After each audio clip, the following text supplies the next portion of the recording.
I talk too much. What's up, everybody? It's Oz coming back at you with a video journal for week 6, take 2. Yeah, my last one was too big, so we'll cut out the awesome Vanilla Ice intro, and we'll shorten things up. The wife, she says, "Don't talk about your book so much. That was boring." This is the book that she's referring to, and I was talking about characterization and emotional attachment to characters, not about the book itself. So, we'll cut out Spring is in the Air too, because really, quite frankly, who cares if it rains in Washington? Two big things I'm talking about today. Lost contact, as in, friends getting too busy to post up on workspaces. For you guys that watch this video journal that are in classes 1, 2, or 3, expect it, because in classes 4, 5, and 6, you guys will get busy to the point where you just don't spend a whole lot of time posting on the workspace anymore. Your friends know that you're there for them, and when you need them, you ask them, and they'll come and help. Every one of my friends knows that, and for all you guys who have asked for help, you should know that as well. Oz, I need a hand. Okay, I'm right there. If my light's green, scream and yell, ask me, see what's up, and I'll get there and help as best I can. But I will definitely say that class 1 and 2, I used to have 40 to 50 different posts on my workspace. Now I'm lucky if I get 10. So it just shows the curve of difficulty in what's going on. On top of that, just in this last lecture alone, I had a recommended reading list of 3 books. In this class, from weeks 1 through 5, I've had a dozen or more books recommended as far as reading goes, whether from my mentor through lectures or different different parts of the actual learning process here for short film pre-production.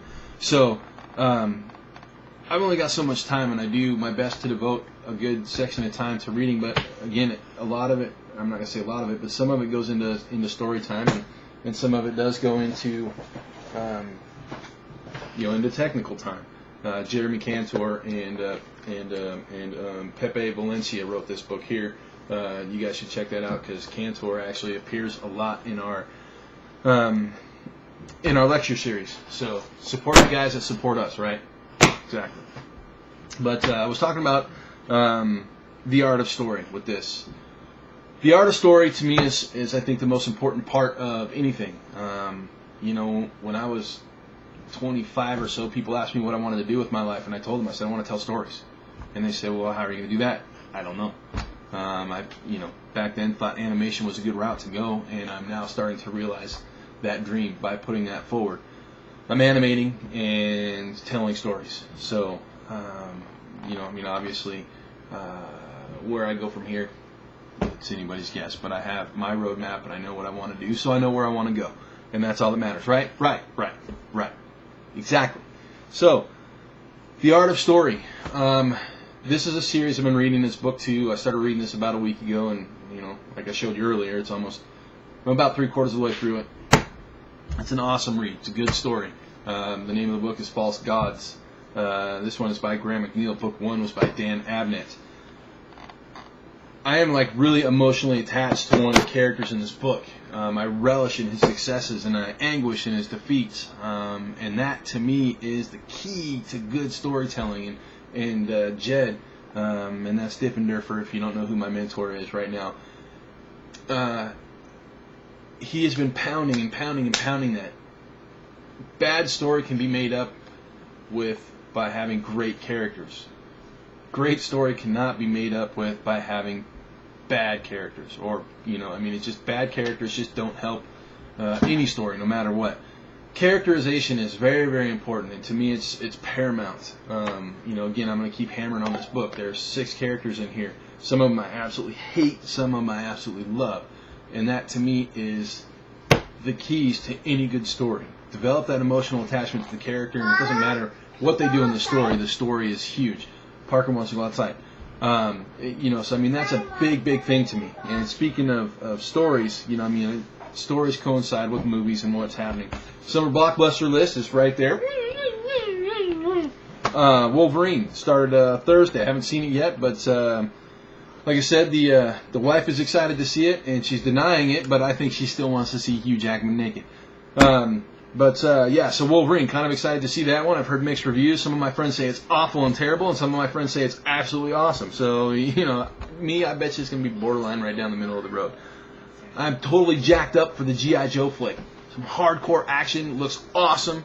I'm not one of those guys who walks into a theater expecting miracles to happen. I'm not one of those guys that, you know, gets disappointed by bad story. If a movie was entertaining to me, solid. I'm okay with that. If it's just straight action and lots of things blow up and flashy, ooh, shiny, lights and stuff, I'm cool with that too. As long as it entertains me. That's the important part. It has to entertain me. And, you know, we got Transformers 2 coming up. People bitching and complaining about it. It's too busy and I didn't understand what was going on. The robot fights didn't make any sense. Who cares if Optimus had a sword in one fight and not a sword in another? Big effing deal. Good Lord. It was good action. Oh, Harry Potter 2012 and Toy Story 3. 2012, what the hell is that? About the apocalypse.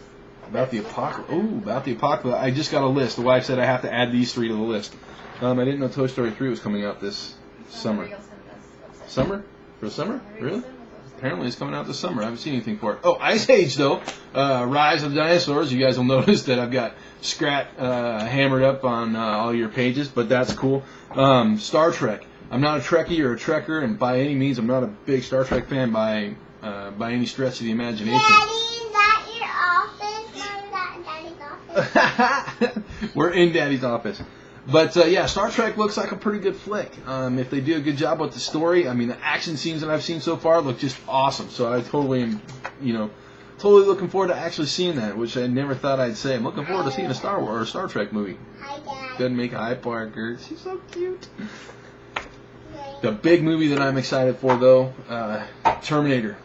You know, kind of a Christian Bale fan. I think he's cool, even though he had a meltdown. Floor and filth. You know, but yeah, who doesn't do that every once in a while, right? I mean, I know I have. But yeah, Terminator. I love the Terminator series. I don't care what anybody says. I think they're awesome. And this one looks spectacular, so I'm totally jazzed. I don't ever walk into a movie with expectations, so if this one exceeds any of the minor expectations that I actually do have for it, it's going to be right at the top of my summer choices. You know, I mean, it's definitely one of the ones that I really want to see this summer.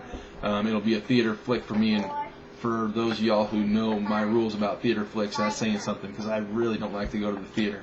Considering I can buy the movie usually less than what it costs me to go and get popcorn, I have a hard time with it. So I can wait the 2.5 months unless it's something like Iron Man or Terminator.